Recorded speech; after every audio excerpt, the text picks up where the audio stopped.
तो फ्रेंड्स, आज का वीडियो हम जो देखने जा रहे हैं, ये वीडियो है पाक मीडिया शॉक्ड मोस्ट वांटेड सुखा ट्रैश्ड इन कनाडा। तो फ्रेंड्स, ये वीडियो बहुत ज़्यादा इंटरेस्टिंग सी है। इंटरेस्टिंग मतलब कि जाहिर सी बात है कि मोस्ट वांटेड सुखा जो है वो उनको मार दिया गया है इन कनाडा। तो वीडियो देखने हैं, चलते हैं और देखते हैं पाक मीडिया इसके ऊपर क्या कहती है। तो भाई कनाडा से काफ़ी खबरें आ रही हैं इस तरह की कि अपना देखकर हालात देखे जा सकते हैं कि क्या हालात चल रहे हैं। तो करते हैं वीडियो को स्टार्ट। ओरिजिनल वीडियो का लिंक आपको नीचे डिस्क्रिप्शन में मिल जाएगा। Here we go. बता दें, कनाडा में गैंगस्टर सुक्खा की हत्या, खालिस्तानियों का मददगार था सुक्खा। दुने के अज्ञात हमलावरों ने गोली मारकर कनाडा में गैंगस्टर सुक्खा की हत्या कर दी है। सुक्खा दुने के ये खालिस्तानी आतंकवादी है। इसी बंदे को आज किसी ने कनाडा में निपटा दिया। ये आज का भारत है, संभल जाएं। हम कभी बर्दाश्त नहीं करेंगे इस चीज को कि भूखे नंगे पाकिस्तान के इशारों पे आज हमारी पूरी सिख कौम को बदनाम कर रहे हैं। आप कौम के ठेकेदार हैं। खैर, खालिस्तान वाले खुद अपना ही मजाक बनवा रहे हैं ये बोलकर कि ये रॉ या इंडियन एजेंसी ने हमारे लीडर को मारा है। अपना ही मजाक बनवा रहे हैं। मतलब इन लोगों को लग रहा है कि ये कोई आईएसआई समझा हुआ तुमने रॉ को, क्या जो छुप छुप के मारते हैं। अगर रॉ को किसी टेररिस्ट को मारना होता है ना, वो तुम्हारे मुंह पर आकर मारती, किसी से डरती नहीं है रॉ, ठीक है ना। जब एक सिख को भारतीय गवर्नमेंट ने टेररिस्ट डिक्लेयर किया था आज से 2 साल पहले, तो जस्टिन ट्रूडो ने उस वक्त उसके खिलाफ क्यों नहीं कोई एक्शन लिया? अगर वो किया होता तो आज वो निजर साहब कत्ल ना हुए होते। जस्टिन ट्रूडो जो है वो मातम कर रहे हैं रुदाली की तरह के मर गया। तो ठीक है, तुम 23 जून से लेकर के तुम सितंबर तक कहां सो रहे? इसको किसने ठोका? ये तो कनाडा में था। इसको कनाडा में ठोक दिया। कल जिसका नाम हमने लिया था चाणक्य डायलॉग्स में, वो आज निपट चुका है दोस्तों। कि जस्टिन ट्रूडो ने हो सकता है अपने लिए बहुत बड़ा गड्ढा खोद लिया। तो अगर 2 साल पहले एक आपके कंट्री का बंदा जो है उसको दूसरा कंट्री टेररिस्ट डिक्लेयर कर रहा है, तो आपको सोचना चाहिए था कि उस वक्त एक्शन लिया जाता उसके ऊपर। शेर के मुंह में हाथ डालने की कोशिश कर रहे हो, पूरा हाथ ही खत्म हो जाएगा, या ऐसा ना हो जाए कि पूरा शरीर ही खत्म हो जाए। ऐसा लगता है कि कुछ दिन हम लोगों को जस्टिन ट्रूडो को रुदाली की तरह रोते रहने देना चाहिए। थोड़ा छाती कूटे, थोड़ा सीना पीटे, थोड़ा पाकिस्तानी चैनल आजकल ज्यादा देखें कि कैसे छाती कूटा जाता है। जय हिंद दोस्तों, निज्जर की तरह एक और खालिस्तानी आतंकवादी सुखदल सिंह ऐसे कुछ नाम था उसका, वो भी मारा गया, वो भी कनाडा में। अज्ञात हमलावरों ने मारा है। भाई अज्ञात हमलावर कौन थे? लोग कह रहे कि आपसी रंजिश भी थी, कोई गैंग वॉर की भी रंजिश थी। अज्ञात हमलावर जैसे निज्जर को मारे थे, मुंह पे कपड़ा लपेट के आए, गोली चलाई और मार के निकल लिए। कनाडा पुलिस को पता ही नहीं चला कब ये घटना हुआ। मिली लाश, फिर कनाडा में हड़कंप मच गया कि एक और खालिस्तानी आतंकवादी आग के नीचे मार दिया गया। अब कुछ लोग इसको एनआईए से तार जोड़ रहे हैं, अजीत डोवल से जोड़ रहे हैं। कुछ होने वाला नहीं है, क्योंकि बिल्कुल अभी सबूत नहीं मिला है। सबूत जहां तक मिला है इस हत्या के पीछे, वो ये मिला है कि इसको मारा है आपसी रंजिश में, गैंग वॉर की रंजिश में। तो दोस्तों, एक एक करके ये खालिस्तानी निपटते जा रहे हैं। और दूसरी तरफ जो कनाडा ने भारत के खिलाफ बयान दिया है, इसको लेके कनाडा फंसता हुआ नजर आ रहा है। कोई भी इनके साथ खड़ा नहीं है। ट्रूडो को अब नरमी दिखानी पड़ी। जितनी सख्ती के साथ उन्होंने भारत पे आरोप लगाए थे, अब उतना ही नरम पड़ रहे हैं उनके तेवर।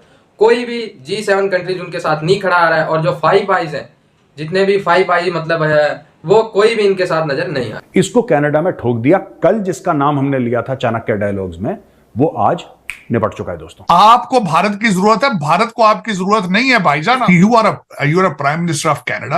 आपको पहले रिसर्च करनी चाहिए थी, इन्वेस्टिगेशन करनी चाहिए थी। एलिगेशन बेसिस के ऊपर आपको इतना बड़ा ब्लंडर नहीं करना चाहिए था, नंबर 1। अब उसके बाद उन्होंने क्या किया है? उसके बाद उन्होंने जायंट स्टेटमेंट लेने की कोशिश की अमेरिका से और बर्तानिया से। दोनों ने रिफ्यूज किया। जब अमेरिका ने कहा है कि आप पहले अपनी योर इन्वेस्टिगेशन योर स्टेटमेंट, आप पहले इन्वेस्टिगेशन करें, उसके बाद उससे डील करें। जो बर्तानिया ने स्टेटमेंट दी है, उन्होंने उससे भी लोअर क्लास की स्टेटमेंट दी, उसमें भारत का नाम ही नहीं है। दूसरी उन्होंने ट्राई की, एक ऑर्गेनाइजेशन है 5 आईज कंट्रीज, उन्होंने उनसे स्टेटमेंट लेने की कोशिश की, वहां से उनको कोई सपोर्ट हासिल नहीं हुई। उनकी फॉरेन मिनिस्टर इस वक्त यूनाइटेड नेशंस के इजलास के लिए न्यूयॉर्क आ चुकी हैं और उन्होंने कहा है कि वो G7 कंट्रीज से ये इसकी सपोर्ट हासिल करने की कोशिश करेंगे। लेकिन मेरे ख्याल में इन एलिगेशन की बेसिस पे, इल्जामात के बेसिस के ऊपर कोई भी जो कंट्री है वो इनको सपोर्ट नहीं देगा। बिलखसूस जब भारत दुनिया की 5वीं बड़ी इकॉनमी हो तो ये रिस्क कौन लेगा? मेरे ख्याल में इस वक्त Justin Trudeau is in a tight corner, he is under pressure. उन्होंने कर तो लिया है, जिस तरह आपने खुद फरमाया है, कि अब वो जो है वो उसके बारे में सोच रहे हैं, टोन डाउन हो चुके हैं। आज उन्होंने कहा है कि मेरा मकसद ये नहीं था कि भारत को प्रोवोक किया जाए, लेकिन मेरे ख्याल में अब ट्रेन निकल चुकी है और इस वक्त जो भारत की तरफ से भी ट्रैवल एडवाइजरी आ चुकी है, उन्होंने भी एक डिप्लोमेट को निकाल दिया है, इन्होंने भी एक डिप्लोमेट को निकाल दिया है। तो मेरे ख्याल में Justin Trudeau is an deep issue और डीप प्रॉब्लम पॉलिटिकली, और खासकर जो उनके पैरिये उनके जो वो अपोजिशन के लीडर हैं फ्रेंच स्पीकिंग कंट्री से, स्टेट से, उन्होंने भी कहा है कि इनको अब इसको क्लीन हैंडेड इससे निकलना होगा, इन्वेस्टिगेट करना होगा। इतना बड़ा जो ब्लंडर किया है उसके जवाब देना पड़ेगा। बिल्कुल डेफिनेटली सर, ये मतलब अभी तो इतना जदीद दौर हो चुका है और खास तौर पे इस टाइम इकोनॉमी का दौर चल रहा है। सर आपने बात की मुख्तलिफ कंट्रीज की, आपने यूएस की बात की, यूके की बात की, इवन ऑस्ट्रेलिया की तरफ से भी स्टेटमेंट आई है, वो भी जो देखने में आता है वो भारत की साइड पे है। फिर एक बड़ी चीज जिस वजह से ये सारा सिनेरियो क्रिएट किया जा रहा है या करने की कोशिश की जा रही है सिख कम्युनिटी को लेके इंटरनेशनली, तो यूएस में जो सिख कम्युनिटी बैठी है, उनके जो मेंबर हैं, उनके जो हेड हैं, उनकी तरफ से भी प्रॉपर भारत को लेके जो है वो स्टेटमेंट दी गई है कि भाई जो कनाडा के प्राइम मिनिस्टर ने बोला है वो बिल्कुल गलत है, हम भारत के साथ खड़े हैं। यूएस के जो सिख कम्युनिटी है उनकी तरफ से भी यही स्टेटमेंट आई है। डेफिनेटली, मैं बल्कि आज भी मैं बातें हो रही थी इसी हवाले से, बल्कि एक दो जगहों पे मैं ऐसी जगह पे था जहां पे सिख कम्युनिटी के लोग जो थे they were talking to the media, तो उनके भी जज्बात यही हैं कि एलिगेशन बेसिस के ऊपर ये सब चीजें नहीं करनी चाहिए थी। वो जो निजर साहब का, सबसे पहले तो आज एक बड़ी खूबसूरत बात एक सिख लीडर ने की है, जसदीप सिंह उनका नाम है, उनकी ऑर्गेनाइजेशन का नाम है सिख्स ऑफ अमेरिका। उन्होंने आज एक बात की, बहुत खूबसूरत बात की। उन्होंने कहा कि जब एक सिख को भारतीय गवर्नमेंट ने टेररिस्ट डिक्लेयर किया था आज से 2 साल पहले, तो जस्टिन ट्रूडो ने उस वक्त उसके खिलाफ क्यों नहीं कोई एक्शन लिया? अगर वो किया होता तो आज वो निजर साहब कत्ल ना हुए होते। और दूसरा, वो कत्ल हुए हैं और उनके जो एलिगेशन है, एक भी अरेस्ट अभी तक नहीं हुई। और उसके अंदर मैं समझता हूं कि ये वाकई ही अगर देखा जाए तो अगर 2 साल पहले एक आपके कंट्री का बंदा जो है उसको दूसरा कंट्री टेररिस्ट डिक्लेयर कर रहा है, तो आपको सोचना चाहिए था कि उस वक्त एक्शन लिया जाता उसके ऊपर। तो आज आप उसी चीज के ऊपर अब 3 महीने के बाद, उसके मर्डर के बाद, आज आप उसके ऊपर सियासत कर रहे हैं। मेरे ख्याल में जिस तरह मैंने आपको कहा है कि he is in a deep waters now. ठीक है सर, खास तौर पे G20 के मतलब अगर हम देखेंगे G20 के इससे होने, G20 कंप्लीट होने के बाद ये चीजें बढ़ती नजर आई हैं और अचानक ही बढ़ती नजर आई हैं। उससे पहले मतलब 3 माह हो चुके हैं मर्डर को, और उसके बाद ये सारा सीन हुआ, खामोशी रही, और अभी अचानक से ये चीज सामने आना सिर्फ वोट बैंक है या इसके अलावा इंटरनेशनल कम्युनिटी से भी थोड़ा सा कोई प्रेशर है?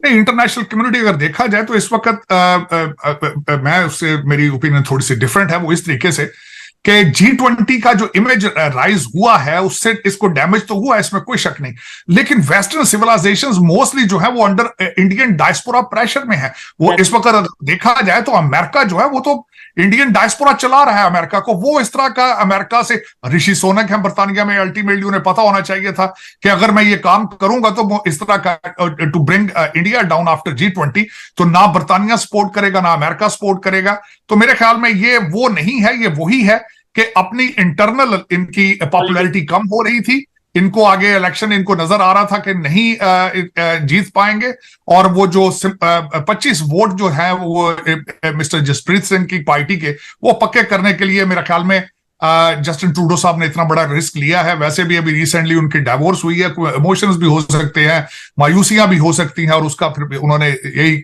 और फिर जब खासकर जहाज खराब हो जाए आपका किसी ऐसे फॉरेन सॉइल पर और आपको कोई घास ना डाले और आपके हालात ये हो जाए, तो फिर आप इस तरह के ब्लंडर कर सकते हैं। ऐसी कोई बड़ी बात नहीं, और मेरा ये ब्लंडर है, मैं समझता हूं कि बहुत बड़ा ब्लंडर किया है उन्होंने, और उसका रिजल्ट निकलेगा, आप देखेंगे कि he will lose the popularity in his own country. तो इसको यूएस ने भी क्रिमिनल ऑफेंस बुलाया था।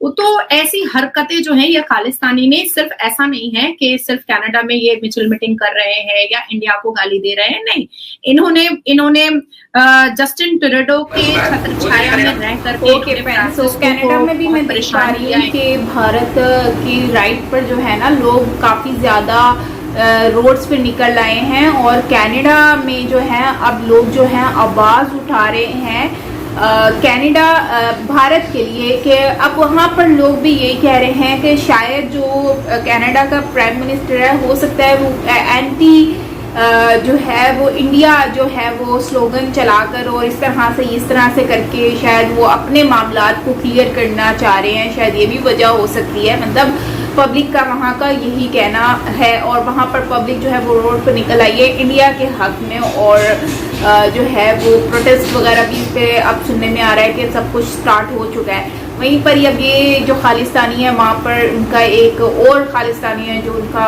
कत्ल हो जाना वहाँ पर, मतलब कि कनाडा में एक पहले हुआ उसके बाद अब दूसरा। तो अब कहीं ना कहीं लोगों के माइंड में ये भी क्वेश्चंस आ रहे हैं कि हाउ इट इज़ पॉसिबल कि एक के बाद दूसरा, तो कहीं ये उनका अपनी ही तो कोई चाल नहीं है। मतलब लोगों के माइंड में अब इस तरह के क्वेश्चंस आना शुरू हो गए। तो मैं खुद भी यही सोच रही हूँ कि अब जिस तरह से सिचुएशन बनती जा रही है और आए दिन कुछ ना कुछ ऐसी चीज़ें देखने को मिल रही हैं, तो अब देखते हैं कि क्या होता है। लेकिन अगर इस तरह से मज़ीद चलता रहा सिचुएशन तो जाहिर सी बात है कि काफ़ी सिचुएशन तो वर्स्ट होगी ही, लेकिन इंडिया के साथ इनके रिलेशंस ख़राब होंगे। और वहीं पर ही अगर हम देखें तो भारत का जो है हम ये कह सकते हैं कि ये सही बात है कि खालिस्तानी कनाडा में बहुत ज़्यादा हैं और वहाँ पर जाके वो रह रहे होते हैं और कुछ तो वहाँ पर मतलब कि अजाइलम भी ले लेते हैं और कुछ वैसे ही जाकर वहाँ पर रहते हैं। लेकिन ये है कि वहाँ पर जाके वो वेल सेटल्ड है। लेकिन अगर अभी कुछ टाइम में और देखिएगा कि कनाडा में उनकी पॉपुलेशन से ज़्यादा आपको भारतीय ही नज़र आएंगे और ऑलमोस्ट जो कि हैं भी वहाँ पर। तो अब क्योंकि उनको नेशनैलिटी भी मिली हुई है, वहाँ के सिटीज़न हैं, तो उनको भी उतना ही राइट है जितना उनके अपने लोगों को राइट है।